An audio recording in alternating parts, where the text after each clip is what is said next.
O apóstolo Paulo, ele fundou esta igreja na cidade de Corinto, na sua segunda viagem missionária.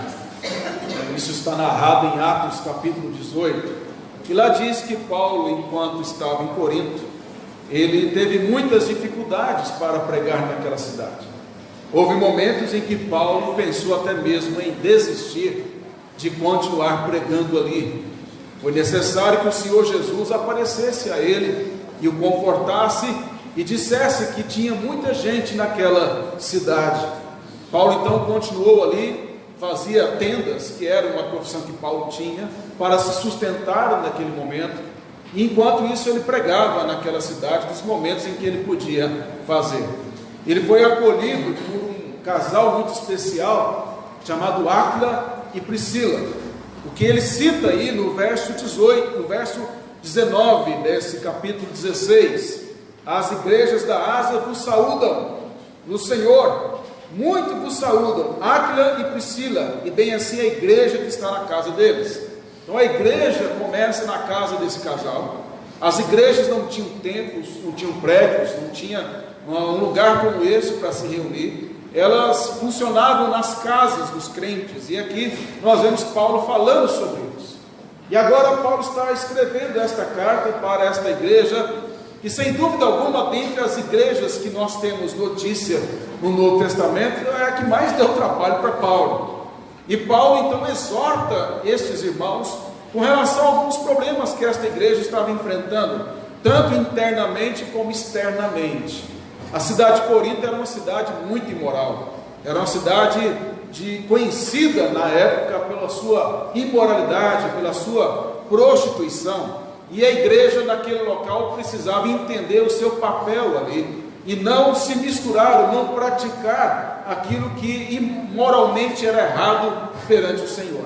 E aí então Paulo vai falar apenas alguns aspectos que eu quero apontar no contexto da carta aqui. Paulo fala sobre as divisões que existiam naquela igreja. Isso está no capítulo 1, verso 10 a 17, quando Paulo fala que alguns se diziam de Paulo, de Apolo, de Pedro, e os que se sentiam mais espirituais, que era a pior classe da igreja, dizia que era de Cristo, mas não era de Cristo coisa alguma.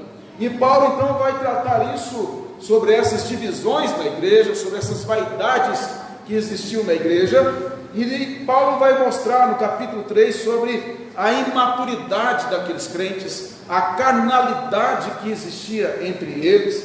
No capítulo 5, Paulo fala de uma imoralidade dentro da igreja, que era de um rapaz que se deitava com a sua madrasta, e a igreja sabia disso, e parece que a igreja achava normal isso. E aí Paulo diz que isso era vergonha para a igreja, e aquele jovem precisava ser disciplinado e entregue a Satanás. Então Paulo trata os pecados, dá nome aos pecados, cita as pessoas que lá estavam causando contendas e carnalidades na igreja. Paulo fala também sobre litígio entre irmãos, no capítulo 6, irmãos que estavam levando outros na justiça, e Paulo diz: não há sábios entre vós para aconselhar e tratar isso. Isso envergonha o Evangelho, fora, isso escandaliza o nome de Cristo. Capítulo 6, verso 12 a 20, ele fala de sensualidades dentro da igreja, de imoralidade, ou seja, você percebe que há muita influência da cultura da cidade de Corinto dentro da igreja. Paulo fala no capítulo 7 sobre questões relacionadas ao sexo no casamento, mostrando que a sexualidade, o sexo foi criado por Deus e deve ser utilizado adequadamente dentro do casamento para evitar adultério, e Paulo mostra a importância disso dentro do casamento. Capítulo 8 ele fala de questões relacionadas à carne sacrificada a ídolos. No 9 ao 10 ele fala da liberdade e direitos que os apóstolos têm, e capítulo 11 Paulo fala sobre questões da ceia do Senhor. Tinha muito problema nessa igreja, é uma lista enorme, e Paulo fala de crentes que haviam morrido por participarem da ceia de forma errada. Eles até se embebedavam no dia da ceia, porque havia uma festa antes da ceia, e alguns até iam a esse extremo, e Deus havia matado alguns por causa dessa atitude. O capítulo 12 a 14 Paulo vai tratar sobre a questão dos dons, que era uma das causas maiores de divisão entre os irmãos, era causa de contenda, porque na imaturidade destes irmãos, alguns utilizavam seus dons para poder parecer uma classe superior em termos espirituais. E aí, capítulo 15, Paulo vai falar sobre a negação que alguns davam a respeito da ressurreição. E Paulo diz que Cristo ressuscitou, e se Ele ressuscitou, nós também seremos ressuscitados. E aí entra o capítulo 16, que é o último capítulo da carta, onde Paulo agora está despedindo da igreja e também exortando a igreja, dando as últimas exortações a essa igreja. O verso 13 e o verso 14, nós temos aqui as últimas exortações que Paulo dá a esta igreja. É sobre isso que nós vamos falar esta noite. Ele fala sobre vigilância, ele fala sobre firmeza, ele fala sobre coragem, ele fala sobre fortalecer no Senhor, e ele fala sobre atos em amor. E é sobre esses aspectos que nós vamos trabalhar nesse texto. Esses verbos todos que apresentados aí no verso 13 e 14, todos eles estão no presente. Todos eles demonstram que são ações que devemos ter diariamente. Não são ações que temos de vez em quando, são ações que constantemente devemos ter. Então Paulo está mostrando a esses irmãos que não deveriam ter estas ações que os verbos demonstram pontualmente, por causa daquele momento, mas deveria ser algo constantemente na vida deles. É nessa perspectiva que nós vamos falar sobre esses 5 aspectos essenciais da vida cristã. Vamos ver o primeiro, que está no verso 13. Ele diz: sede vigilantes. Primeira coisa que Paulo fala é sobre a vigilância. Nós temos que compreender que aquela igreja de Corinto, como eu tenho tentado mostrar, eles não se afastaram propriamente da verdade. Eles estavam sendo atacados sim nas suas convicções teológicas, como o capítulo 15 demonstra isso. Mas o problema maior daquela igreja não era doutrinário, não era o que eles criam, mas é como eles viviam à luz daquilo que eles criam. Então Paulo está querendo mostrar a eles a questão da prática da fé, mostrar a eles como eles deveriam caminhar com o Senhor. Não era apenas uma questão de entender as doutrinas da palavra de Deus, mas era viver à luz destas verdades. Você não encontra nesta carta aquela construção doutrinária que Paulo faz em Romanos, ou na carta aos Efésios, ou em Colossenses, mas você vê nesta carta ele trabalhando alguns pontos doutrinários que estavam sendo atacados, mas ele fala mais sobre a questão da moral daqueles crentes, sobre a questão da vida deles diante do Senhor. Isso nos mostra que às vezes a gente acha que o nosso maior desafio é doutrinário, e é lógico que o doutrinário é primeiro. Lógico que você primeiro precisa compreender a palavra de Deus, precisa estudar isso a vida toda, morrendo, até morrer, com idade avançada, estudando a palavra e descobrindo que não sabe nada. Mas o fato é que não é apenas estudar a palavra. Qualquer ateu pode estudar e saber mais do que você, porque basta ter intelecto, esforço e dedicação. Mas agora aplicá-la à vida, aplicar ao dia a dia, só crente faz. Só aquele que de fato é levado pelo Espírito a aplicar isso à sua própria vida. E é isso que Paulo está tratando aqui. Quando ele fala assim, sede vigilantes, é uma ordem. E a palavra vigilante aqui é de militar. A ideia que Paulo traz aqui é de uma posição de um soldado que se mantém na função de guarda contra o inimigo. Está atento aos ataques, está atento ao que está acontecendo. É como um policial ou um soldado do exército que fica na guarita, observando ao seu redor se há alguma ameaça contra o quartel. Ele não pode sair do seu posto, ele precisa olhar atentamente, ele não pode dormir no seu posto, porque se ele dormir, o inimigo pode entrar e roubar as armas do quartel. Quando você olha para o Antigo Testamento, poderia ser o atalaia, que ficava vigiando para ver se o inimigo estava aproximando, para avisar. Ou você pode ver numa batalha aquele que é o batedor, aquele que vai à frente para ver se o inimigo está aproximando, para alertar os demais. Então Paulo está dizendo que nós devemos ter uma atitude militar no aspecto espiritual. Paulo utiliza muito esta linguagem nas suas cartas. Por quê? Porque o Império Romano tinha muitos soldados, tinha muito essa força militar do Império, que era muito forte na mente dos que liam as cartas. Então, quando Paulo utiliza esta linguagem mais militar, ele está aplicando-a para aqueles que conheciam muito bem, tinham contato constante com esta realidade dos soldados romanos. E aqui então Paulo diz a estes irmãos que eles deveriam estar atentos, vigilantes, o tempo todo. Lembra que eu falei que os verbos estão no presente? Isso quer dizer então que essa postura de vigilância, ela não tem como um soldado que fica na guarita e vem outro para substituí-lo, e aí ele pode dormir. Não, na vida cristã não tem espaço para dormir. Na vida cristã não há espaço para baixar a guarda. Na vida cristã não há como sair da guarita. Na vida cristã não há como deixar de combater, de lutar. Por quê? Porque o pecado tenazmente nos assedia, como diz Hebreus 12. Porque o diabo o tempo todo arma ciladas contra nós. Mas além do pecado, além do mundo, além do diabo, que o nosso principal inimigo que está relacionado ao pecado, porque o pecado não é uma entidade, o pecado é meu ato imoral, o pecado é minha ação, o nosso maior inimigo somos nós mesmos. Então eu tenho uma vigilância interna contra o meu orgulho, contra a minha arrogância, contra tudo aquilo que me afasta do propósito de Deus. E qual é o propósito de Deus para a minha vida? Me tornar igual a Cristo.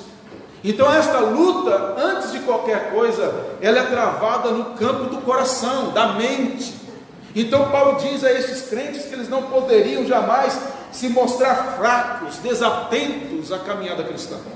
Eles não podiam se mostrar despreocupados com aquilo que estava diante deles. Eles precisavam entender que aquelas verdades que estavam sendo ditas por Paulo, e não somente neste momento, mas em todo o momento em que Paulo instruiu esta igreja, desde a sua origem, eles deveriam aplicar as suas vidas.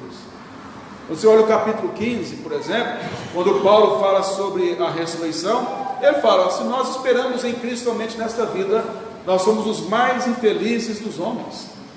Paulo fala no final do capítulo 15 que, portanto, meus amados irmãos, sede firmes e inabaláveis, sempre abundantes na obra do Senhor, porque o vosso trabalho no Senhor não é vão.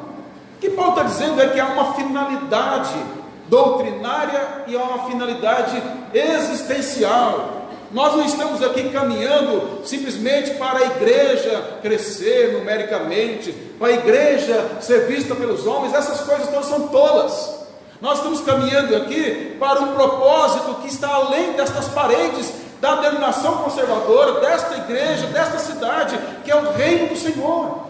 Está além de tudo aquilo que nós enxergamos, está além da nossa capacidade de compreensão, que é o caráter de Cristo, é a honra de Cristo. Cristo é o centro de todas essas coisas. Paulo diz no capítulo 15, que quando Cristo vier, ele vai vencer os inimigos, e o último a ser vencido é a morte, e ele então vai restaurar todas as coisas e entregar ao Pai. Ou seja, o contexto desse texto é consumação. Paulo diz que você tem que estar de olho na consumação. É isso que deve nos mover, a vigilância constante. O problema é que nós somos muito apaixonados pelas iguarias da Babilônia. Nós temos paixões transitórias. Nós achamos que as coisas que aqui desfrutamos, de dinheiro, de trabalho, de família, de prazeres, seja o que for, que são dádivas de Deus, estas coisas por vezes se tornam ídolos do nosso coração. Como disse João Calvino, o nosso coração é uma fábrica de ídolos. E aí nós esquecemos que antes de qualquer coisa, o sentido maior da nossa caminhada é Deus. Nós podemos perder dinheiro, podemos perder trabalho, podemos perder saúde, podemos perder família, filhos, mãe, pai, mas uma coisa nós nunca perderemos: só ganharemos. Senhor Jesus, sede vigilantes. Segundo aspecto, Paulo diz: permanecei na fé. O permaneceis firmes na fé. Paulo agora fala a estes irmãos que eles deveriam compreender que eles estão numa batalha. Eles não só devem ser vigilantes, mas eles devem ter convicções teológicas. É por isso que no verso 58 do capítulo 15 que eu já citei, Paulo termina falando que o trabalho deles não era vão. Por que não era um trabalho vão? Porque tem conteúdo, porque tem sentido, porque tem propósito. Quando você trabalha por uma grande causa, você é estimulado, você sabe que aquilo tem um propósito, que tem uma razão maior.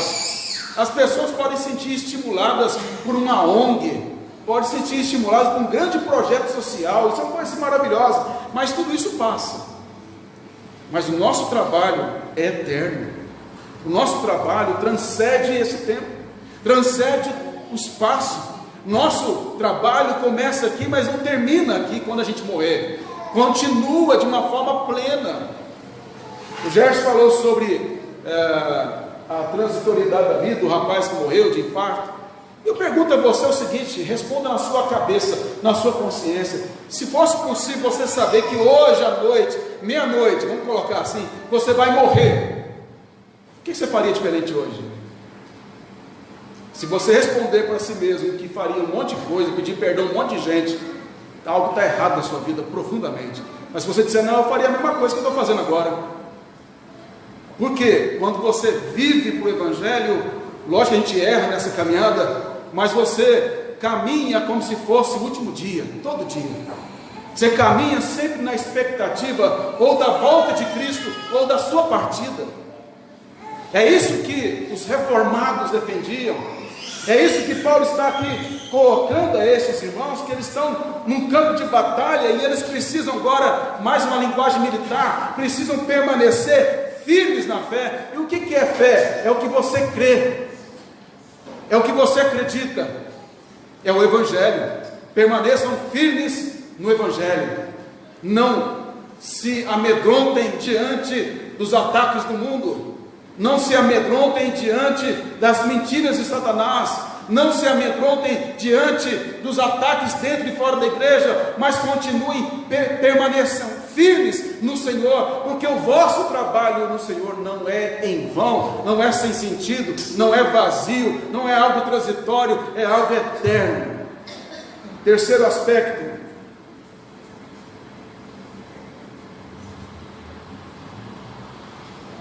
Paulo diz: portai-vos varonilmente.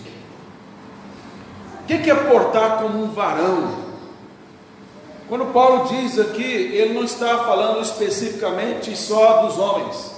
Ele está usando a ideia de varão, mas aplicando a homem e mulher aqui, crentes. E qual que é o sentido de ser um varão, no sentido espiritual, tanto homem como mulher nesse aspecto? É alguém que tenha coragem, é alguém que não se amedronta diante das dificuldades, é alguém que é corajoso para defender a fé. Não é só ser vigilante, não é só permanecer na fé, mas também é agir e combater aquilo que é errado. Então Paulo diz que esses irmãos aqui deveriam ser maduros na fé, uma coisa que esses irmãos não eram, com algumas exceções nesta igreja, eram maduros na fé. Paulo diz isso no capítulo 3, verso 1: eu, porém, irmãos, não vos pude falar como a espirituais, e sim como a carnais, como crianças em Cristo. Paulo diz: eu não posso falar com vocês como pessoas maduras espiritualmente, eu tenho que falar como bebezinhos na fé. Paulo diz no capítulo 14, verso 20: irmãos, não sejais meninos no juízo. Na malícia sim, na malícia você deve ser ingênuo como uma criança, mas não no juízo, não na maturidade. Sede crianças quanto ao juízo, sede homens amadurecidos. Paulo diz: quanto à malícia você deve ser ingênuo como uma criança, mas quanto à fé, Paulo diz: seja homem, seja maduro. entenda realmente o seu papel.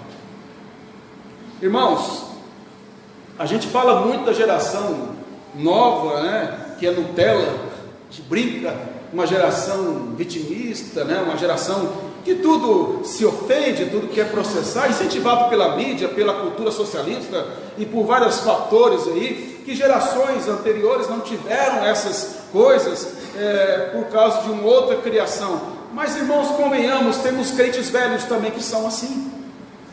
Temos crentes velhos também que são meninos na fé, crianças na fé, mimados, que querem papinha, não querem uma feijoada, não querem um churrasco espiritual, não querem um banquete, porque o estômago não suporta, dá ânsia de vômito, passa mal, vai para o hospital espiritual se comer uma coisa mais pesada teologicamente, porque não está preparado para receber uma carga mais pesada e passa a vida toda recebendo papinha. Como tem aqui em Mineiro um lugar que eu sei que tem, que meu filho, a gente comprava às vezes uma papinha para ele, quando era da idade da papinha. Há crentes que querem lugares que dão papinha e nunca saem das fraldas, continuam dependentes dos outros para trocar suas fraldas e continuam sempre dando birra espiritual, enquanto não são o centro das atenções.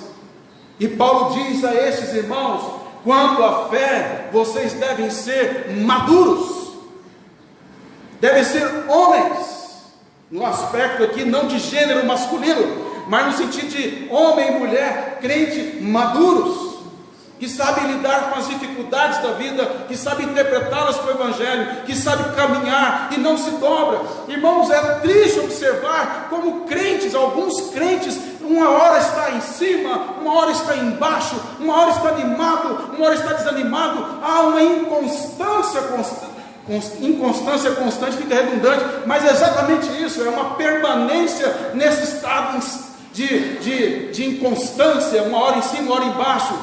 Mas crentes maduros, embora momentos de desânimo ele tenha, como qualquer um, como Paulo teve, nunca deixa de continuar vigilante, permanecer na fé e corajoso para enfrentar as coisas.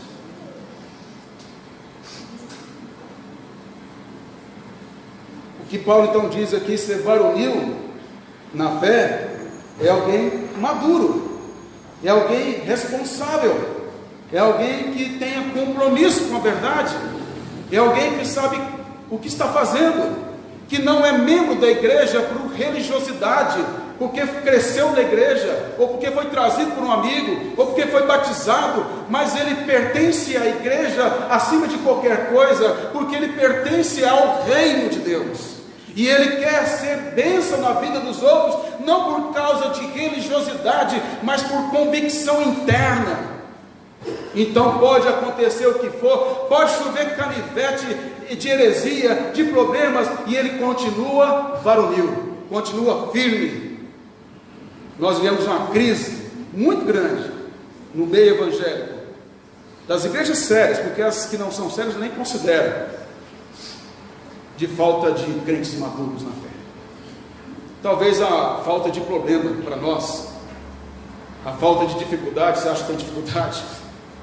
A falta de dificuldade do nosso país, a falta de perseguição, a falta de dificuldades financeiras reais, como no passado o Brasil já teve. Talvez todo esse luxo que temos, todas essas facilidades que temos, todos esses banquetes que temos, todas essas conferências que temos, tudo isso que temos, nos acomodou, e a gente acha que está abafando, vindo à igreja domingo, de manhã e à noite. E na segunda-feira, a nossa vida nada tem a ver com o Evangelho. Paulo diz assim, na carta aos Filipenses, Paulo era um varonil: porquanto para mim, o viver é Cristo, e o morrer, lucro. Eu estava lendo a última carta de Paulo para um rapaz que não conhece o Evangelho, não sabia nem quem era Paulo. E eu li a última carta e falei assim: olha aqui a última carta desse homem, na prisão, num buraco, querendo capa, por causa do frio, já era velho e o lugar era frio, querendo livros para estudar, querendo os pergaminhos que é a Escritura para estudar, e ele fala com tanta tranquilidade que ele estava pronto para partir, que combateu o bom combate.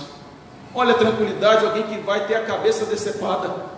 Olha a tranquilidade de alguém que será em breve morto. Ele estava tranquilo, porque para ele o mais importante é Cristo, e ele diz: todos me abandonaram.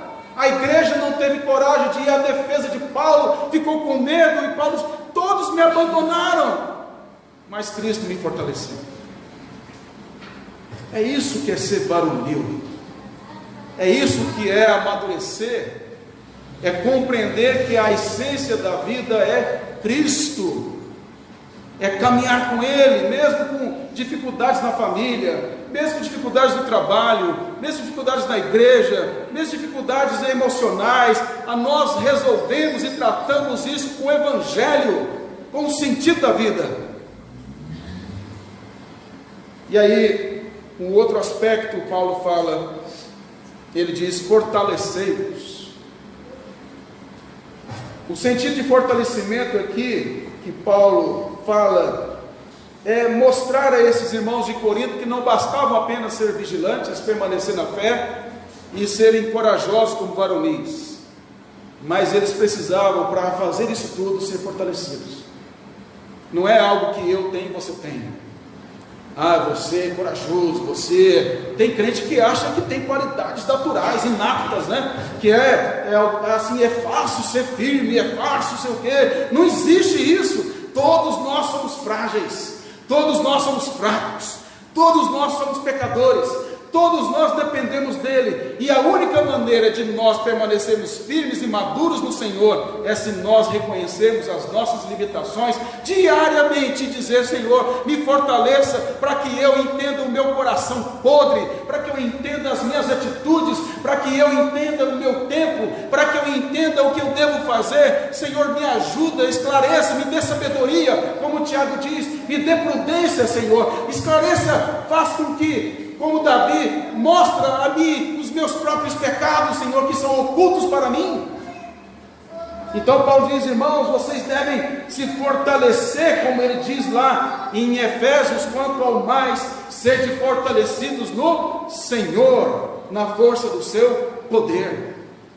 A força que nós podemos ter para ser vigilantes, para ser firmes, para portar com maturidade, não vem do nosso interior bonzinho, como o mundo prega.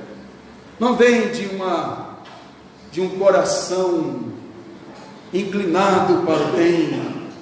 Não, vem da graça de Deus. Porque se não fosse a graça de Deus na minha vida, eu não sei o que eu seria. Só sei que eu seria terrível, muito mais do que eu posso imaginar. Aí você está escandalizado? Você também. Você seria talvez pior que o pior bandido hoje, se não fosse a graça de Deus. O que torna você diferente do pior criminoso e eu, não é a nossa formação familiar, não é educação, não é religião, é graça de Deus. Paulo era um perseguidor da igreja, Paulo odiava a igreja, Paulo queria matar os crentes. Se não fosse a graça, ele não seria quem ele foi. E Paulo sempre reconheceu que ele era o pior dos pecadores. Não há espaço para glória pessoal, não há espaço para orgulho, há espaço para gratidão, há espaço para louvor, há espaço para reconhecimento. Senhor, se não fosse a tua graça, eu seria o pior dos pecadores. Tem coragem de dizer para você mesmo, não é para dizer para os outros achar que você é humilde, não. Diz para si mesmo: Senhor, se eu não fosse a tua graça, eu seria o pior e a pior dos pecadores. Nada me impediria de fazer tudo que o meu coração às vezes intenta fazer. Já viu aquela velha natureza nossa que nós temos ainda? Tem a nova e a velha. De vez em quando passam os pensamentos na sua cabeça. No meu passa, de fazer umas besteiras. Você só não faz ainda porque a graça te fortalece. Você pode até fazer, mas a graça vai te levantar de novo. Não há lugar para glória nossa, só glória a Ele. Então ele diz: fortalecei-vos. E por último, verso 14: todos os vossos atos sejam feitos em amor. Paulo começa falando de vigilância, permanecer.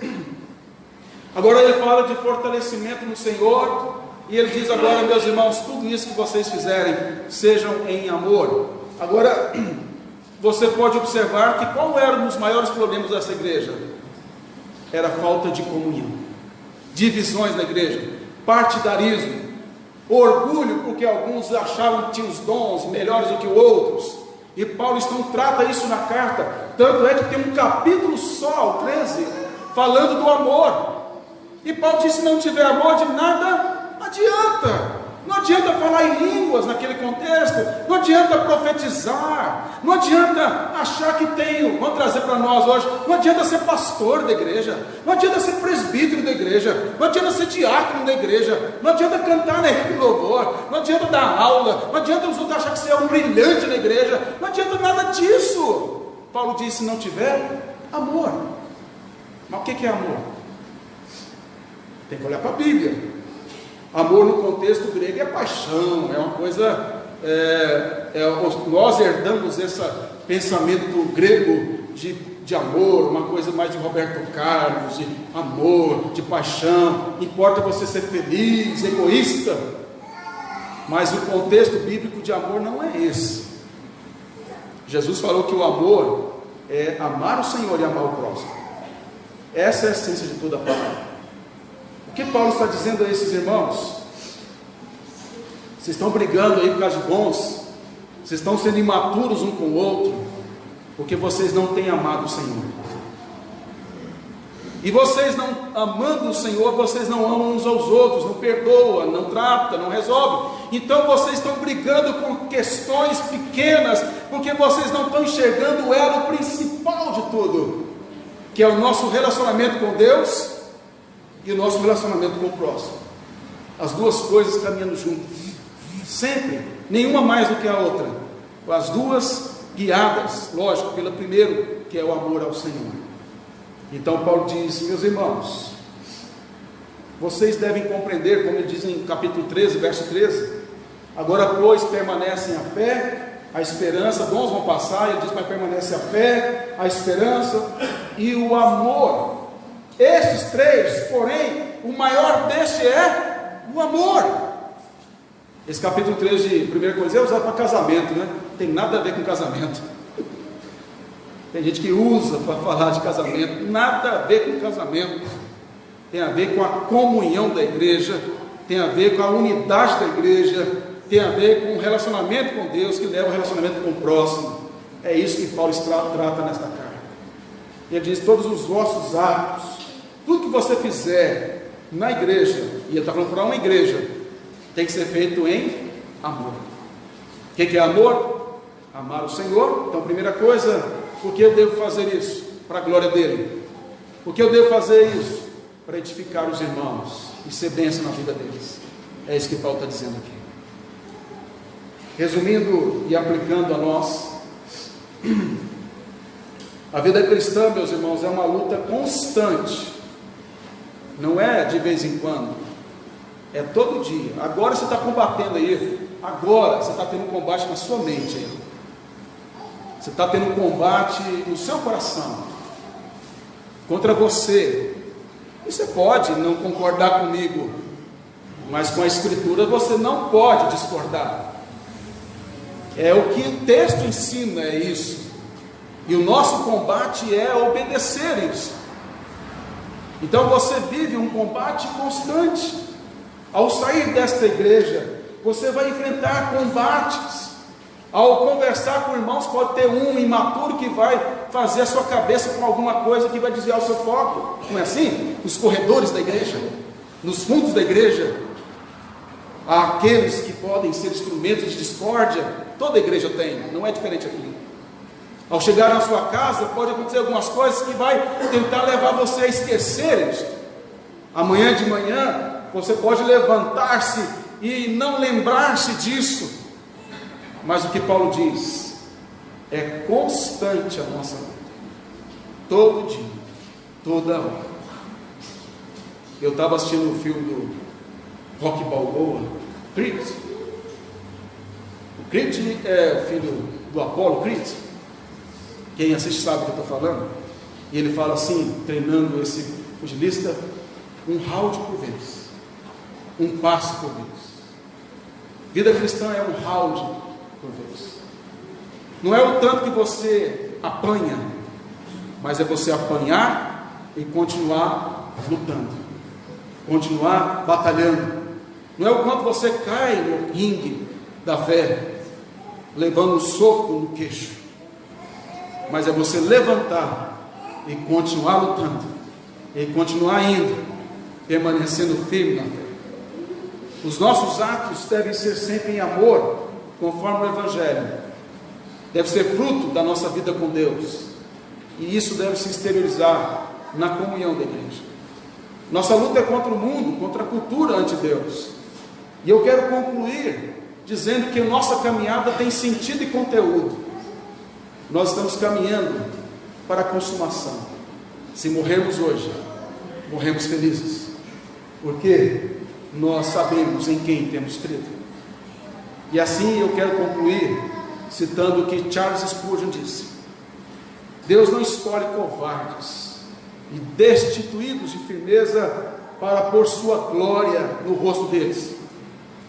Temos muitos homens feitos de açúcar. Olha o que Spurgeon diz: temos muitos homens feitos de açúcar, nossos dias, isso no século XIX, que se desfazem na corrente da opinião popular. Mas esses homens nunca subirão ao monte do Senhor, nem permanecerão em seu santo lugar, nem usarão os símbolos da sua glória.